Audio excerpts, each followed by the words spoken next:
அப்துல் கலாம் ஐயா நம்ம எல்லாருக்கும் நல்லா தெரிஞ்சிருக்கும். அவங்கக்கிட்ட கதிரேசன் அப்படின்னு ஒரு டிரைவர் இருந்தாங்க.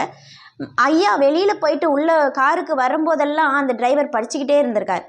இதை அவர் அப்துல் கலாம் ஐயா பார்த்துட்டு என்ன படிக்கிறீங்க அப்படின்னு கேட்கும்போது, இல்லை ஐயா, என்னோட பொண்ணு வந்து 10வது படிக்கிறாங்க, அவங்களுக்கு சொல்லிக் கொடுக்கறதுக்காக அவங்க புத்தகத்தை நான் படிச்சிட்ருக்கேன் அப்படின்னு.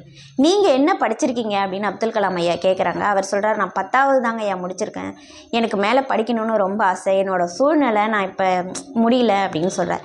நீங்கள் படிக்கிறீங்களா அப்படின்னு அப்துல் கலாம் ஐயா கேட்கும்போது, எப்படிங்க ஐயா நான் இதுக்கப்புறம், நீங்கள் படிக்கிறதா இருந்தால் சொல்லுங்கள், நான் படிக்க வைக்கிறேன் அப்படின்னு சொன்னாங்களாம்.